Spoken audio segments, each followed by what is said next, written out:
तो वहाँ पे क्या है, आतंकवादियों के द्वारा सर बस पे पूरी तरह से फायरिंग की गई थी।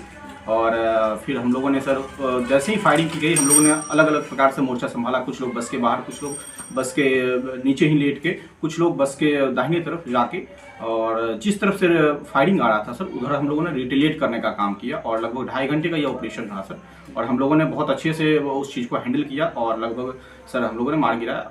सर देश के युवाओं और बिहार के युवाओं को यही संदेश देना चाहेंगे कि आप कोई भी जो आप जवान में आना चाहते हैं, देश के सरहद पे काम करना चाहते हैं, फोर्स में करना चाहते हैं, तो आप बिल्कुल उस मेंटलिटी से आइए और देश का सेवा करिए। और यह एक बेहतर मौका है देश को सर्व करने का। नमस्कार, आप देख रहे हैं न्यूज 4 नेशन और मैं रविशंकर कुमार। मैं बता दूं कि बिहार के लाल पुनीत कुमार ने सीआईएसएफ के पद पर तैनात, उन्होंने आतंकियों के मुठभेड़ में काफ़ी देर तक मोर्चा संभालते हुए अपनी जान जोखिम में डालकर जितने भी आतंकी थे उन्हें मार गिराया। आइए समझते हैं कि पूरी घटना क्या थी और आखिर पुनीत कुमार ने उस पूरी घटना को कैसे मोर्चा संभाला और इन्हें आगामी राष्ट्रपति वीरता जो पदक से सम्मानित किया जाना है और आगे भी क्या कुछ है, समझते हैं।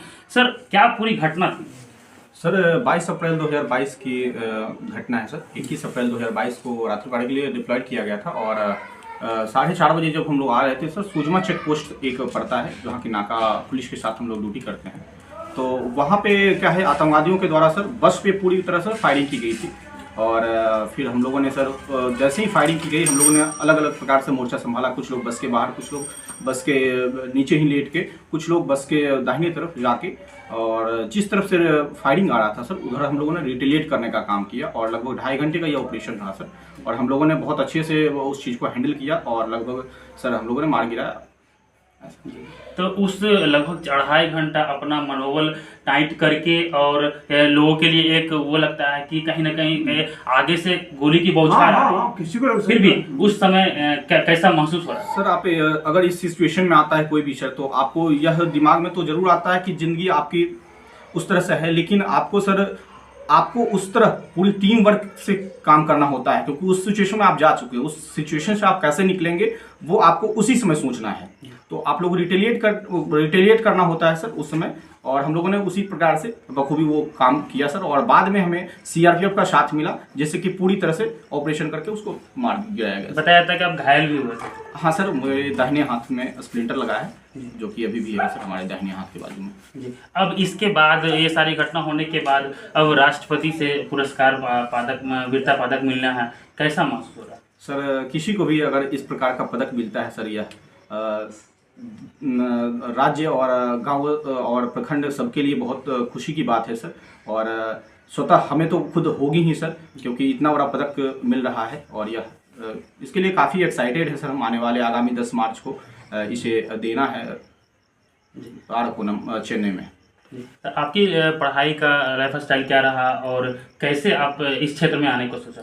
सर हमने बाढ़ में पढ़ाई किया है सर, निकट बाढ़ में, और बहुत अच्छा स्कोप है वहाँ पढ़ने का। एनएस कॉलेज द्वारा से हमारी पढ़ाई ग्रेजुएशन हुई, और उसी दौरान सर हमने SSC-GD का फॉर्म भरा 2015 में, और 2017 में मेरा सर सिलेक्शन सीआईएसएफ के पद पे हुआ, और हमारी ट्रेनिंग RTC भिलाई में हुई। और उसके बाद सर हमने दिल्ली मेट्रो भी सर्व किया, और दिल्ली मेट्रो के बाद हमें जम्मू कश्मीर जाने का मौका मिला छोटे अंतराल पे।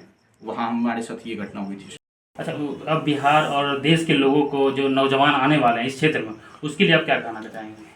सर देश के युवाओं और बिहार के युवाओं को यही संदेश देना चाहेंगे कि आप कोई भी जो आप जवान में आना चाहते हैं, देश के सरहद पे काम करना चाहते हैं, फोर्स में करना चाहते हैं, तो आप बिल्कुल उस मेंटलिटी से आइए और देश का सेवा करिए। और यह एक बेहतर मौका है देश को सर्व करने का। आर्मी जो भी हो।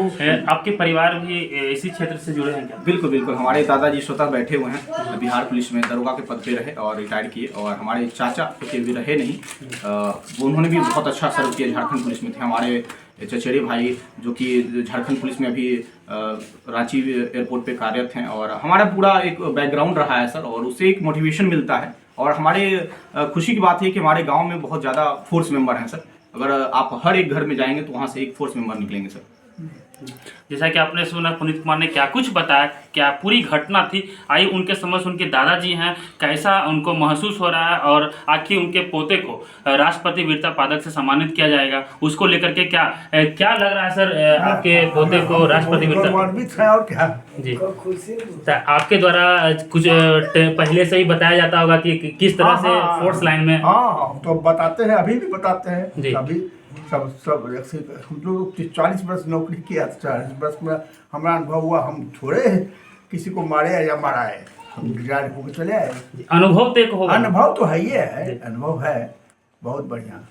मौका, लक, ये सब भी होता है ना। पुनीत जी के पिताजी, उनसे समझते हैं कि आखिर उन्हें कैसा महसूस हो रहा है कि इस छोटे से गांव से बिलोंग करते हैं, उसके बाद भी इनके बेटे को राष्ट्रपति वीरता पदक से सम्मान किया जाना है, उसको लेकर कैसा लग रहा है सर? बहुत अच्छा लग रहा है। समाज और गांव के लिए बहुत प्रतिष्ठा के बात है। जी इसमें मैंने खुशी जाहिर हो रहा है जी। और ये अच्छे कार्य के लिए प्रेरित करता है। ऐसा बताया जाता है कि माता और पिता को पहले आभास आ जाता है कि बच्चे अगर कुछ दुख में हो या वैसा कुछ घटना होने को है, आपको उस समय कुछ आभास आया था कि नहीं? ऐसा आभास तो नहीं आया था, लेकिन सवेरे मैंने लगा इस ढंग का सो के जब हम लोग उठे तो लगा कि उठे उस ढंग का, लेकिन बाद में फिर फोन हुआ, मोबाइल से बात हुई तो वहाँ 10 रिश्तेदार दिन लोग अस्पताल में बताए कि एडमिट जैसे हुआ, घटना इसको घटी ठीक है। है, निकाला गया। समाचार तो बाद में आया, जी। लेकिन फिर बाद में हम लोग संपर्क किए तो पता चला था कि सही में मुठभेड़ हुई है। संपर्क किए तो पता चला कि ये लोग मना कर जो नहीं आने की जरूरत नहीं है कश्मीर। बच्चा में इनका कैसा रहा लाइफ स्टाइल, मतलब कैसे रहते थे, पढ़ाई लिखाई ये सब कैसा बहुत रहा? बहुत बढ़िया। जीनियस लड़का था, बहुत बढ़िया। जीनियस था। किसी क्लास में फेल नहीं मीडियम किया। में पढ़ाए हैं और इस वजह से जीनियस था पढ़ने में और सब जगह। मतलब ये पहला बार में सिलेक्शन हुआ या फिर कई बार प्रयास करना पहला पड़ा? बार। बार में सिलेक्शन हुआ। एक ही बार में। और आने वाले और भी जो जवान होंगे, जो बच्चे होंगे, अपने तरफ से आप क्या उन लोग को बताना चाहेंगे कि गांव के बच्चे हो या आपके क्षेत्र के बच्चे हाँ, हो, सब उनको बात- क्या संदेश देंगे कि लोग इस हम लोग बहुत सबको बढ़िया संदेश देंगे यही कि जितने भी नौजवान लड़का है बस वो अपना इसमें जाए और बढ़िया नाम करे, देश के लिए और सेवा करे। बस आइए समझते हैं कि पुनीत जी के माँ हैं, उनसे कि कैसा लग रहा है आपके बच्चे को राष्ट्रपति से वीरता पदक मिला। कई मेहनत, कई मशक्कत करने के बाद लोग वहाँ तक पहुँचते हैं और आज आपके बच्चे का दिन वो आ गया। हमको बहुत खुशी हो रहा है अंदर से कि राष्ट्रपति पुरस्कार मिल रहा है, लेकिन बचने को तो आशा नहीं था हमको, बच्चा को जी बच गया मेरा भाग से। बच उस समय तो मेरा घर में बहुत सबका नारहोट हो गया था। मैसेज आया भी, मेरा दामाद है वहाँ पर वो भी CI जम्मू में, जी तो वही बताया कि मैसेज आया है पुनीत का, बस पर गोली चला है, से तुम बात कर लो। तो बात ही नहीं हो रहा था इससे, तो हम लोग तो अरे कांदने इसी में लगे। है कुछ जगह लग जाता मर जाता। मोहल्ला का आदमी आया सब। अच्छा, उस रात आपको कुछ ऐसा महसूस हुआ कि बच्चे दिक्कत में? रात में तो हम 11 बजे इससे बात किए थे, जी बोला कि ड्यूटी जा रहे हैं हम, तब इससे बात कर लिए थे इससे। उसके बाद हम सो गए। उसके बाद सुबह सुबह उठे तो बड़का लड़का उठा, तब देखा सरकारी न्यूज पर, तब बोला कि गोली चला है, से पुलिस से बात नहीं हो रहा है। तब हम लोग हड़बड़ा गए।